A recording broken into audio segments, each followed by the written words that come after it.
Welcome to Upturn, the podcast where we go beyond discussing success and delve into stories that are rarely talked about. We share honest stories about failing, hitting low points, and most importantly, a turning point when someone decides, this is it, no more BS. I'm getting my life back on track now.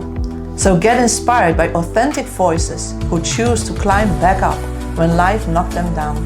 This is your place for honest conversations, recognition, and powerful upturns. Let's rise together. Hello and welcome to the next episode of the Upturn podcast. I'm your host Steph, and today I'm talking to Tzara Attwater about her part in the book of the next Upturn book that will be out on October 23rd, all about authenticity. Welcome. Obviously, I read your story, but I think a lot of people are very new to you. So would you like to introduce yourself?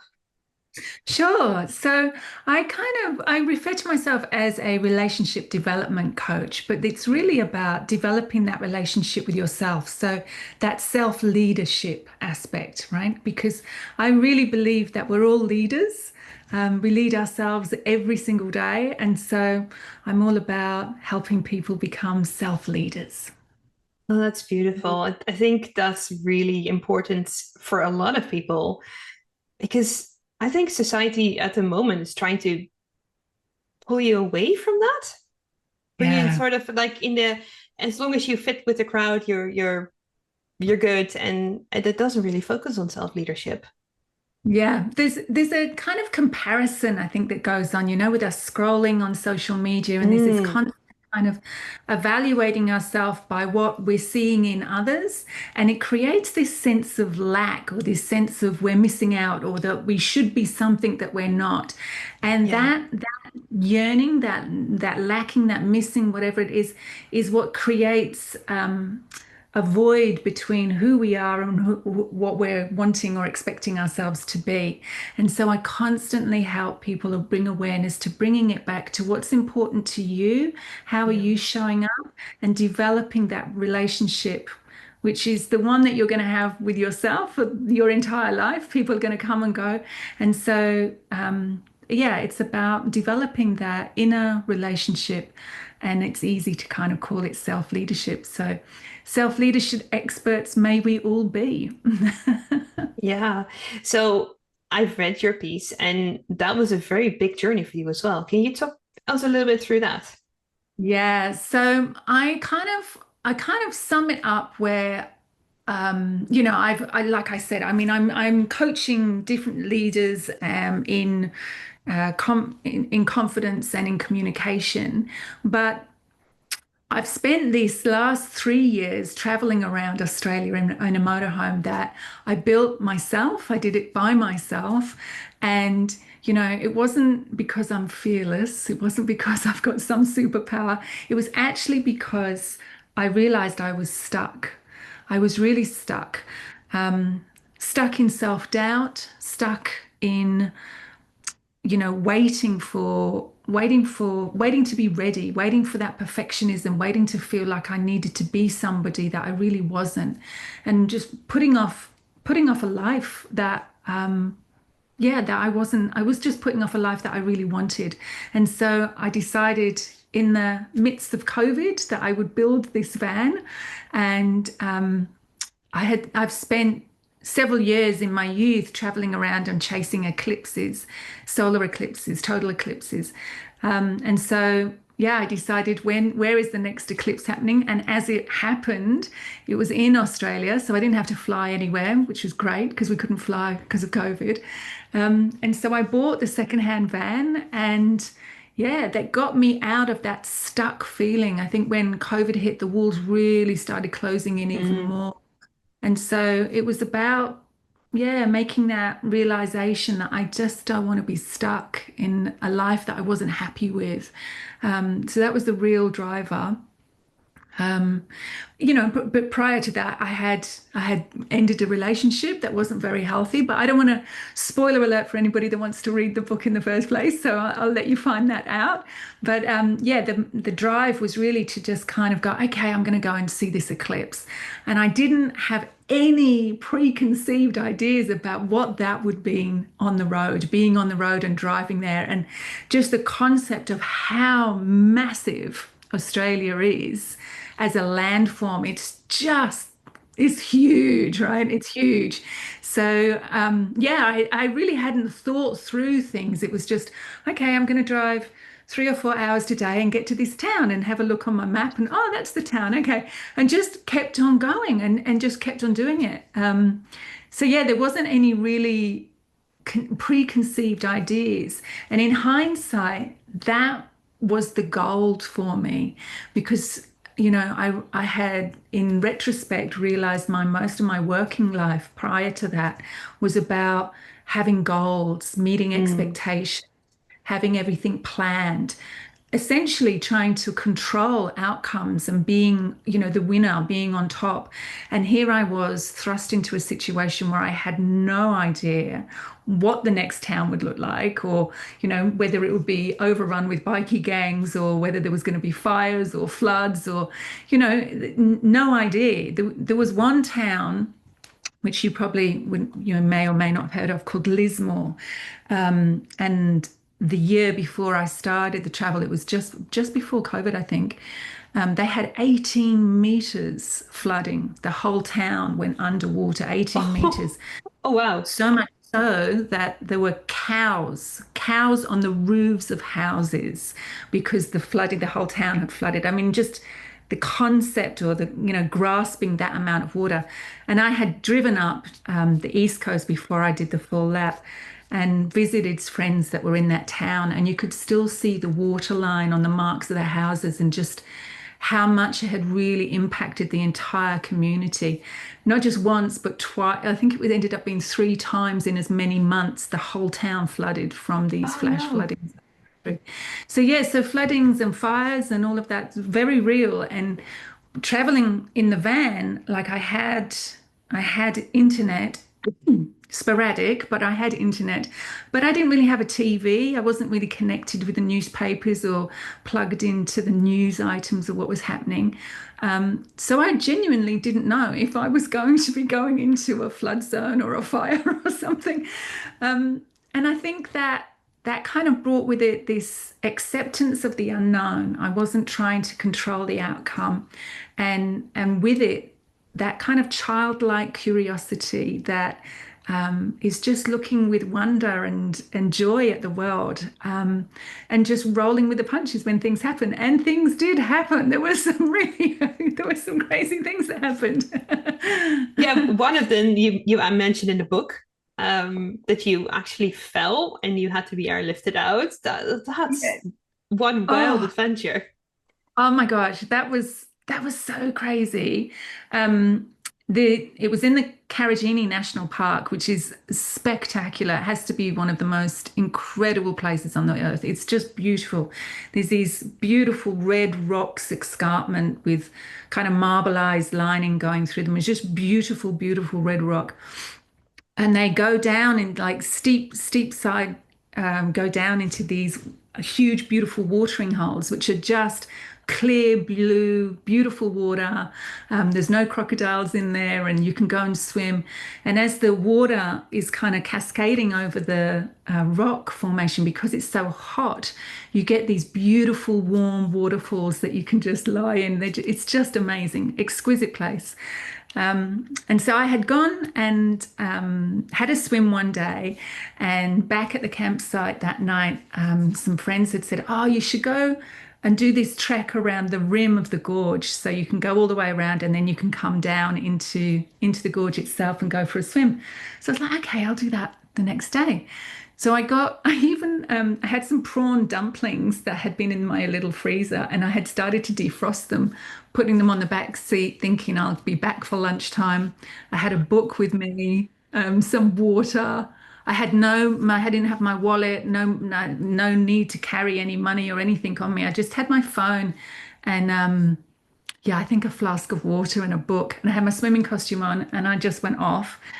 And yeah, I fell 2.5 meters, snapped my tibia and clipped fibia clean off in two, and I fell back into water, into the river that was snake infested. There was waters, and I knew I had broken something, and I could not move.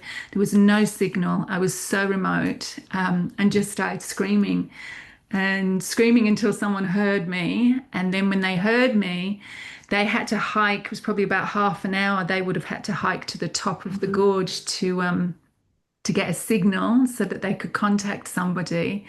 And then all the rescue teams came in, but it was about a 7.5 hour rescue, give or take. Wow. And then when I got to the top, yeah, went into an ambulance and got taken to the ambulance, and bye bye van, bye bye motorhome, and just had to leave everything there, and got flown back down to Perth, which would have been, it's about a 2.5 day drive if I had driven straight to get back to Perth from where I was. It was just in the middle of nowhere. So yeah, that was pretty horrific kind of experience. And while they was getting me out of there on the stretcher, there would have been like 6 people, 3 people each side of the stretchers. They were kind of, I don't know, rotating me as they were passing me on to each other.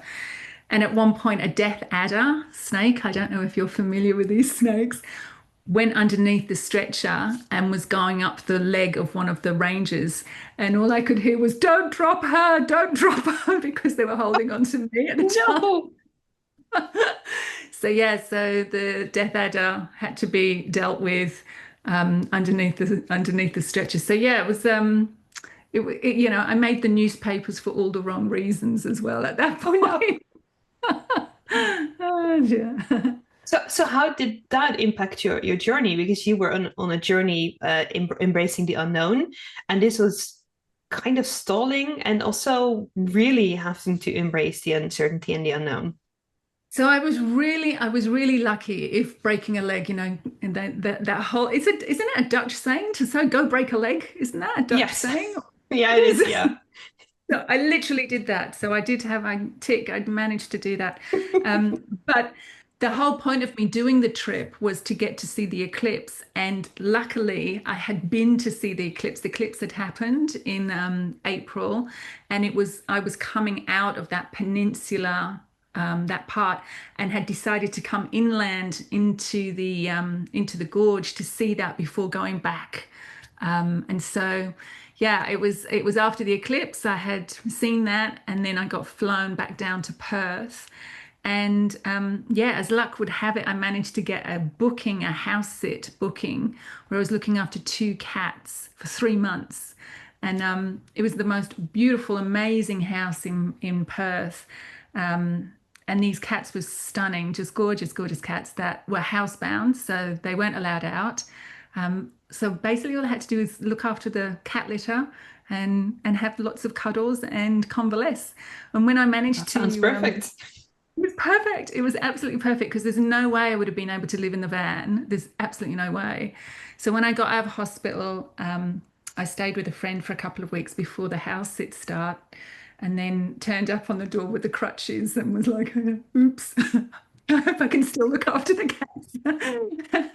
And she was just wonderful. It was just such a beautiful house to convalesce in. And when I managed to climb up the top of the stairs, when I got to the top, I hadn't been up there before.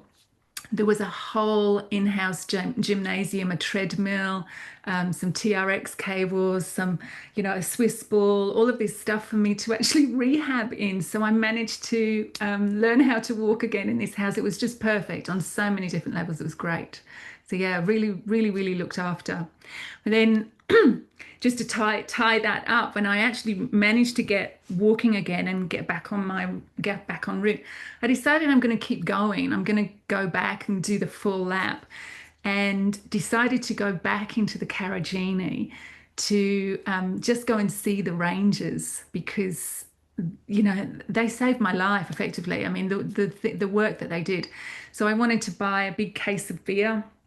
And I went into the tourist centre at the edge of the national park, And, I bought this for the Rangers. I was here however long, 6 months prior. And the woman behind the desk had been on the radio that day that I had fallen, and she practically burst into tears and came from behind the desk, and she was hugging me, and she was like, I know exactly what happened. She got all the Rangers in, and it was just so fantastic to get that kind of closure, to go back and see the Rangers and actually see where I had fallen. I didn't go specifically back to that point, but I got an idea of where I had been, and yeah, it was really good closure. It was good to be able to go back and face those fears. So yeah, yeah, I broke a leg, so that means I had a good time, right? Yeah, a different kind of time, but it sounds like it was instrumental to your journey in a Yeah, way. yeah, yeah. I mean, it was really interesting because they say, these things happen for a reason, and Yeah. the coincidences that were going on. I mean, I like I said, I left the van and it was all the way up in the national park. And my friend Debbie, who I ended up staying with, her husband was working in the mines that were about half an hour from where my van had been left. So he organized going and picking up the keys from the rangers and literally drove 2.5 days. I mean, I think he slept for 2 hours just coming back to get my van back for me. And I'd never met this guy. It was just incredible, just the beautiful touches of kindness and humanity that you see out on the road. It was just breathtaking. That was just one example of many, like the house that I stayed in. And yeah, it's just been really, really beautiful, amazing. That's beautiful. And you also mentioned that you had no idea how big Australia was. You Yes, are a no, fellow European. What yes, in your story you also talked about that you really feel at home in Australia versus to where you grew up. yes. So what is the biggest difference for you that you feel so much more grounded there? I think it's the openness, the kind of I used to say when I first got here that the Australian surf culture is very ingrained in the culture. They're riding the crest of the wave, and it's all really fun and really, yeah, it's really fun, and they're riding the top of the wave. And I had that sense that England, for me at that time anyway, was underneath the wave, and it was quite heavy, and there was this sort of dark cloud over England, not because of anything personal for me, but just because it's constantly raining and there's a grey cloud there. Yes. There is there is no kind of sunshine and No. lightness. And so yeah, to me it was like suddenly I had come above the wave and I was having fun, and it felt just like having that childlike curiosity coming out to play again. Um, and yeah, and it's just unfortunate that it's on the other side of the world from the UK. If there was somewhere like that Yes. closer, I'd sure be there. But for me, it was great because when I first came over, I managed to work at the Sydney Morning Herald, which is the biggest newspaper here, or it was at the time. And then we had the Sydney Olympic Games, and I was working at the newspaper during the Olympic Games, and we had, oh, it's just incredible. Not just because of what was happening during the Olympics, but being in the newsroom with all of the stuff that was going on. I mean, it was phenomenal. It was Yeah. like the HQ of all the stuff that was happening. So yeah, that was really intoxicating for me in my early mid 20s. Um, I was hobnobbing with the rich and famous. It was just incredible. So yeah, that lifestyle and yeah, everything that opened up for me, I fell in love with the place. Yeah, it was very special. Very lucky. Yeah. Yeah, it sounds like it. And I've lived in the UK and I know what you mean about the rain. It's just, I remember I moved to Stockport, next to Manchester. And Oh the yes, first thing my coworkers told me when I moved there was like, yeah, it just rains 90% of the time all year. And it really does. It it really really does. does. And you mean just when you say that Stockport and Manchester, I've got this image in my mind of like houses bunched up against each other, really Yes. in rows and rows of streets, and there's just this intensity, like the tightness of all the houses Yeah, and everything, and the and the amount of people people. as well. Yeah, so there isn't that here because it's such, I mean, it's massive country in comparison to the landmass of the UK, but the houses are spaced apart. You don't feel like you're on top of each other. They're bigger.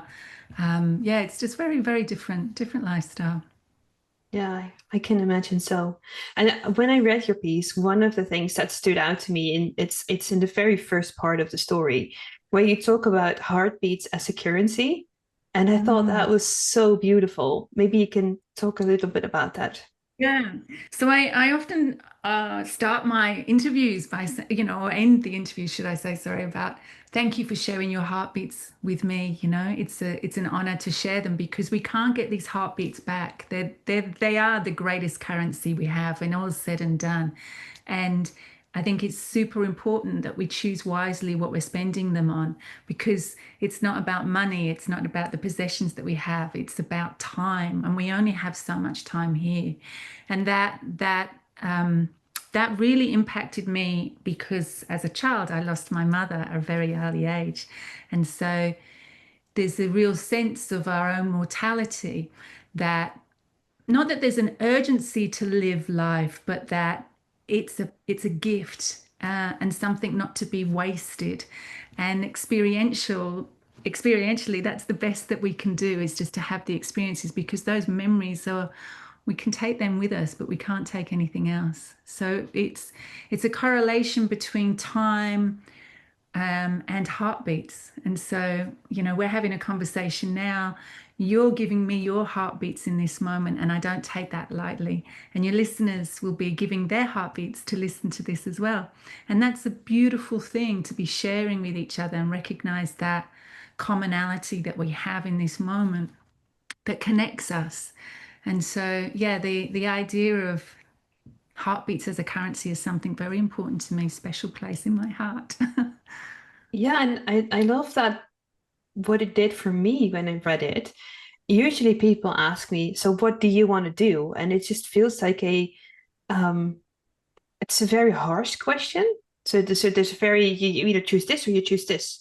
Yes. Where if you use the what do you want to spend your heartbeats on? It's somehow it's a softer question. I can't really Yes. put it into words. I love that. Yeah, I love that. And yeah, it is. It's because there's choice in that, right? What are you spending your heartbeats on? It makes you evaluate what am I actually doing, right? And I love that because I ask, and I mention it in the book, that I have three questions about a heartbeat audit of what are you spending your heartbeats on? Um, and what would you spend them on if you weren't afraid of anything? If fear was, waved a magic wand and fear was not there, what would you spend them on? And then I can't remember the last one. What was the last one? Was something, what, uh, what's one small action that I can take today to align with that truth? And so, yeah, it's an invitation for, yeah, why don't you tell me what would you do? What would you spend? What are you currently spending your heartbeats on, Steph, in life? Oh, I think most of them go towards my child right now. Yeah, beautiful. Yeah, And I beautiful. would definitely, if I knew I only had a few left, it would be for him. Yeah. How old is he? He just turned 3. So he's Oh, a tiny little, oh, he's so smart and he's so funny. So yeah, he's in the phase where he just explores everything and still believes in magic in a way that we adults can never go back to. And it's amazing. well, that was what I realized on the road, that's what we're talking about before. And you talk about adults not being able to go back there. And I think we limit ourselves with that thinking. We do. And we can bring that childlike curiosity, that not necessarily the innocence, but the awe of looking at something as if we're looking at it for the first time. Because that heartbeat that we're spending in that moment is experiencing it for the first time. And we have wisdom as an adult. We can bring with us that wisdom of maturity, but we don't have to lose that curiosity. And I think that's about letting go of the need to control an outcome and letting go of and trusting, trusting in the future that everything's going to be okay. I mean, that your 3-year-old son, he's not going to be worried about whether he's getting dinner or what he's going to eat or what he's going to wear. He No, knows it's going to happen, right? And if we can bring that trust that we will have all the resources that we need in the moment, whenever we need that, it allows any fears to sort of fall away, or it did for me, to kind of that letting go. It's that kind of shedding of something. And yeah, I think it's related to the heartbeats, but you have an incredible gift of being able to witness that life through your child, being able to see absolutely. that. I mean, that's magical in itself, you know. The awe that they bring to things, is just beautiful. Just in sharing that with you, I'm reminded when I was at the eclipse on the Ningaloo Reef. I'm not sure if your listeners know, but there are the whale sharks that live there at the Ningaloo Reef, and they average 10 meters in length. They're these massive, massive giants, and yeah, I went and swam with the whale sharks and getting in the water with these. It's like an animal the size of a school bus coming past you. It's just huge. It's just huge, and just the kind of sheer awe at looking at this creature reminded me of, my friend's child when they look at things for the first time. It's just like these eyes wide open. It's Yeah, just incredible, yeah, just amazement. And so to yeah. bring that to us is for me, it's about living life to the full, to enjoy it in that way without being yeah, without being encumbered by the fears. And that's not to say that I'm not fearless. No, no, I'm not fearless at all. It's just to sort of, if I'm keeping the fears top of mind, then I'm going to attract that. I'm going to play small and play safe and not actually have the experience. And it's out of my control anyway. If I turn up at a town and there's a fire or a flood or bikie gangs or whatever, that's not to say things bad about bikie gangs. There's some gorgeous bikie gangs out there. But you know what I mean? If there's something out there, it's going to be out of my control, so trying to um, Yeah. live within the boundaries of that is not allowing myself to experience it.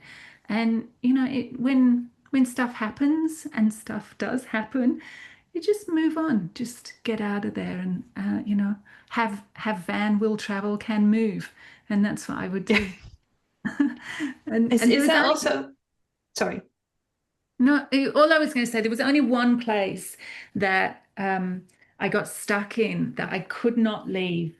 And I write about it in the book that it was just not a happy place for lots of different reasons. And I ended up getting stuck there because the head gasket on the van, the engine blew. And so we had to wait for a reconditioned engine to come in. And it was just, this place was just not happy. And I was okay for the first week, but by the second week and then the third week, and I was really starting to feel it from the place. And so that energy can really take hold, and it takes a lot of energy to not allow it to kind of Yeah. infiltrate. Yeah, yeah. Sorry, I interrupted you. No, no, no, you're okay. I was just wondering the way you look at life. You also said that leadership isn't about perfection. Is Mm. that also tying into not worrying about perfection or not putting too much weight on perfection for you? I think someone put it up. The quote about being confident is allowing or accepting that you're not going to be perfect and doing it anyway. This idea Mm, that striving for perfection, I think it was Esther Perel made a quote about confidence, and I'm badly I'm probably misquoting, but it's something around this idea that we strive to be something which is a kind of idealized self, yeah, and we create so much suffering in trying to attain that, that we lose our identity, with that yeah, comparison-itis, which is the cause of so much self-doubt, the imposter syndrome, perfectionism. It's got all of this stuckness about it. Yeah. That if we can accept ourselves for who we are, there's so much freedom in that. You know, that when I say to you, you know, what would you spend your heartbeats on if you weren't afraid? If we didn't, not that we didn't care what people said, because there is care and compassion for sure, but we didn't allow ourselves to be bothered by and accommodate who we are out of a fear that someone might not like us, you know? Am I Yeah. making sense? Am I making Yeah, sense? you are making sense. I think a lot of people, myself included, still feel the fear that and can hold you back. And I think for me, it and I don't want to tie everything back to having a kid, but it kind of does, because you look at this little human and you think, what do I want for you? And then you realize that the only way to have him have that is if you lead by example. So if I sit here and be afraid of chasing my dream, what message is that sending to this little boy? Yes. So I have to, and I use have to very, very prominent here. I have to be willing to face my own fears and to go through that Mm. for him to be able to mimic and copy that. And I think that's a very big responsibility, and it makes you look at things in your life very differently. Yeah, I love that. And I think there's so much strength in that vulnerability, because being self-aware enough to face that and recognize your motivation for doing that, there's some real genuine compassion and love there for doing that. And it's to bring some compassion to yourself, that if it is too scary to face, that you're willing to do it for the love of your child and allow him to see that, because there's growth in there for him to be able to say it's okay to face your fears and it not be okay, you know, and it be Yeah. scary. Yeah, I think the world that we're living in these days, and this isn't to pass some kind of generalization, but we're living in that distraction with social Yeah. media, and there's a lot of comparison about a life being Yes. lived that isn't necessarily real. It's not true. And I think a lot of people are yearning for that connection and that letting go and getting out. And I'm not suggesting that anybody goes and drives around in a van, but there is a real connection to something beyond the screens. Yes. That yeah, we're losing that relationship connection with each other, the social skills that are required in the space.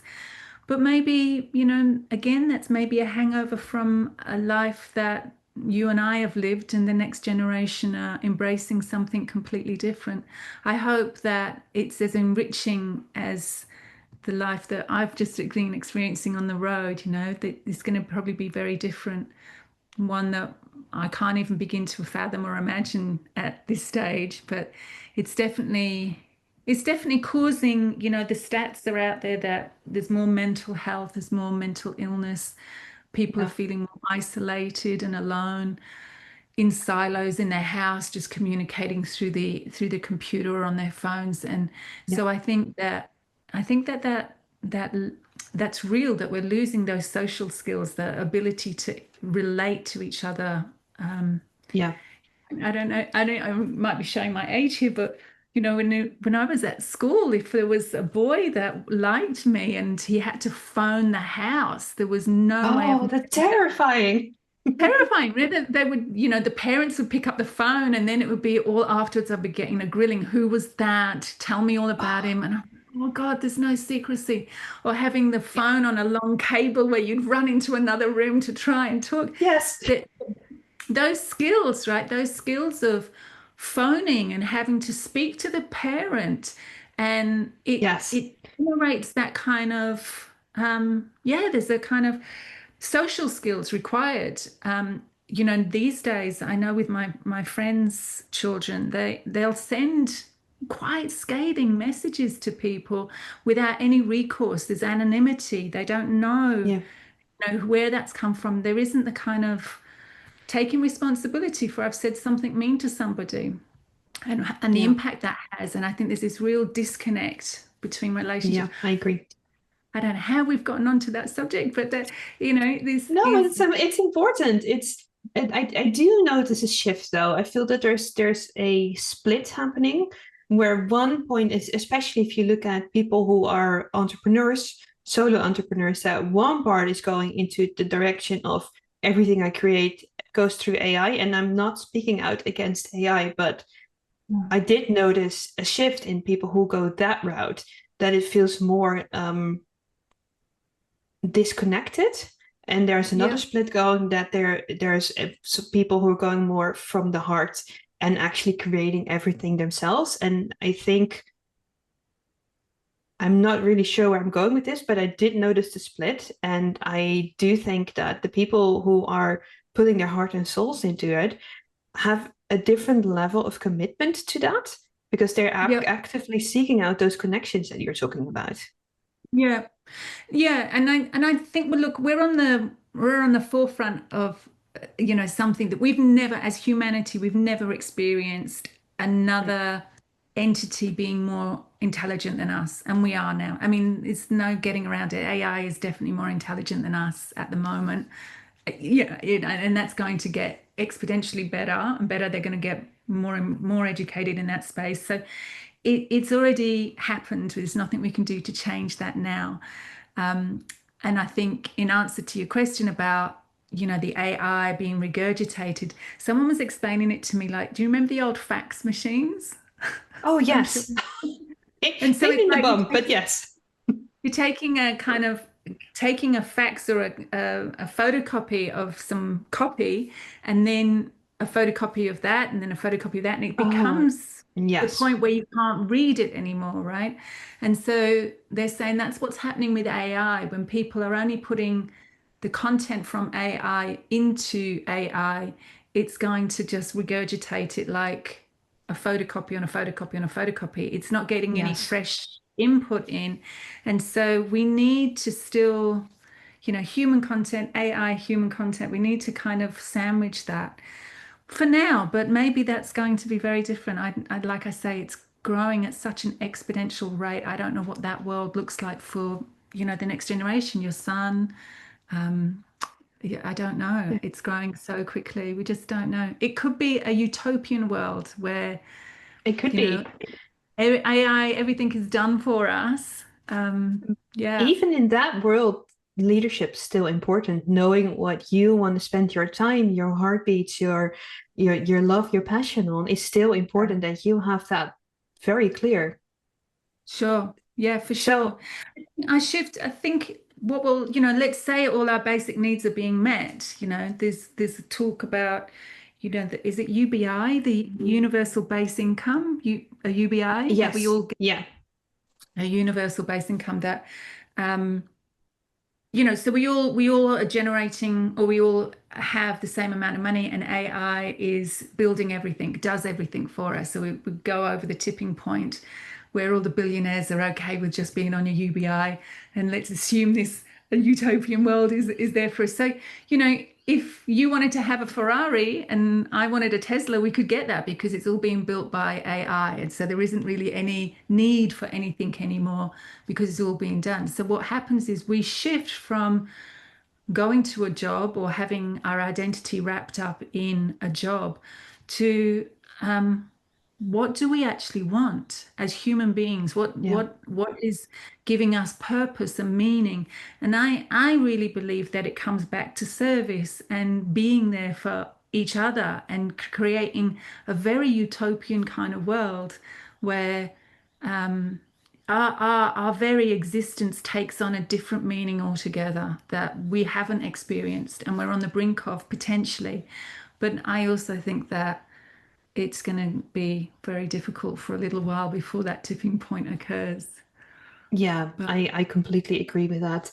And I also think that you shouldn't wait until that point, that now is already the time to look at what you want to spend your time in your heartbeats on. And I think you have a few really cool things that people can do with you to help them with that. Can you tell us a bit about that? Yes, so what I'm currently running at the moment is some workshops on how to have master difficult conversations. So I've been running these workshops for most of the year, but I do different workshops from time to time in between them on, how to make difficult decisions. I'm doing one tomorrow on procrastination, imposter syndrome. So I'm running these workshops all the time. And so what I'm doing is providing a link which lists them. It's like a landing page which has got these links on there for you. So you can go and see at any time. But I've also got some ebooks which I'll share. I'll allow you to put them in the show notes for this Yes. thing. So there's 52 different creative ideas on where to take your date. So whether you're single or whether you're in a relationship, there's 52 ways to meet someone in real life and take them on a date, one for each week of the year. And all the photographs that are in this ebook were taken on my trip around Australia. So there's some really beautiful shots. You might not know where they are, doesn't matter. And so that's 52 different creative ideas. So that's getting you out and experiencing life away from the screens, away from the kind of movie nights, and actually engaging with each other and doing something. And it's great if you're in a relationship or if you're just starting. So there's that, and then I've got some confidence boosting hacks. That is an ebook bundle that I will definitely let your readers get in touch, or your listeners, sorry, get in touch with.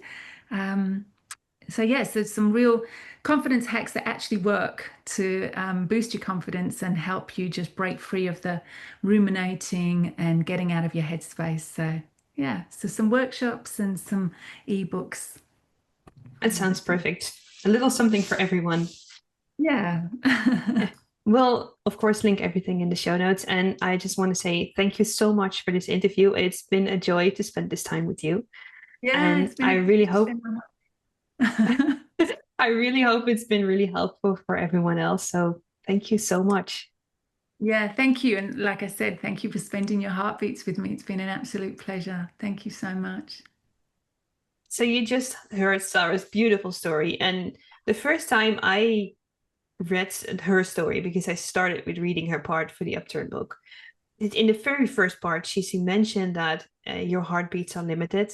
Make sure you spend them on things that are important. Or she said it way better than I did. And it just hit me like a ton of bricks. Yeah, me too. It's so beautiful the way she said it. And I think that's such an important message. Yeah, and simple and so deep at the same time. And Yeah. it's really just that one sentence is wrapping up everything she does, everything she writes, everything she has been through. And it's so visible and you can feel it also for your own life. Oh my God, how do you spend your heartbeats? We so often don't think about that our heart is beating. Um, and I think it's so inspiring to remember it the moment that you get off track. And it's, I don't know how it's with you, but for me, it's sometimes so hard to go back on track. And trying everything. And since I read her story, since I met Tzara, and before she came to Upton, I already saw her with a Next Stop speaker. She was the winner there, and she was also talking about those heartbeats. The very first moment she said that sentence, it was like raising chills, and it never left me. It never left me. Yeah, and then thinking about where she came from. Yeah. Right. So she has been through a lot. She lost her mom in a split second. With that, when she was 8 years old, 7 years old, she lost her home, her total life in that same split second. Yeah. And just imagine that your world totally changes at that age, and then through her life, as it is a theme that she was like wanted to belong somewhere, wanted to create a home, and losing that home again and again. I'm like, oh my goodness, I so want you to have that home and have that picture perfect. And then when she is there, still it's falling apart. Yeah. And I was but then still she decides, how do you spend your heartbeats? Just And think she let it about it. feel herself. Yeah. Yeah, you could change it so easily the other way around. And I think a lot of people do. They give up or they feel bad or don't know where to go. And she's standing up in and making this her conclusion. Yeah, I think it's amazing. And then yeah, using that, building a van just out of nowhere and Yeah. just go look for herself, go look for that home and go look for her purpose and then travel around all like Australia. And I'm like, oh my goodness, I can't get enough of her stories. No, it's beautiful. And I think you're very right, because if you look at the current state of the world with wars everywhere, things Yeah. happening in certain countries that we're not going to go into, but are could be provoking a third world war. Then if you look at that, it's a lot of people go, we're gonna die, what's the point? And she Yeah. just goes, we're all living, that is the point. And Yeah. that's so beautiful, that the way she found her home in herself, that she went Yeah. to travel with the van and to the country that pulled on her, that she's like, this is where I feel grounded. I do not Yeah. feel grounded in the UK. I feel grounded here in Australia. This is where I come home to myself. And that is so powerful. And again, you do not need to uproot your entire life for that, but to be still and to connect with yourself and to think, hey, this heart, where does it want to go? Where does it beat for? What do I want to spend my heartbeat on? I think that is such a powerful message. Yeah. Yeah, but just make every heartbeat valuable. And maybe Yes. I'm getting in repetition, but it is like it's getting the meaning of it is getting deeper and deeper every time we talk about it. Yes. Because it's easily said, coming home to yourself, because you're looking for it. It's easily said, or how do you spend your heartbeats? But oh, please, everybody listening, let it resonate. Just be still for a moment and let it sink in what this can mean for you too. It's if you're looking for a key, this is it. Absolutely. And the only thing you need is to sit still and do not scroll. Do not look at other people, and do not compare yourself to other people. No. You're like you are you. Your life is different. Just be still, look inside and feel, what do you want to spend your heartbeat on? And I think it doesn't get more powerful than that. Exactly. I'll see you in the next episode. Thank you for listening to this episode of the Upturn podcast. Did we make you hungry for your own upturn in life? Check out the website in the show notes for your next step to create your own purpose-driven life.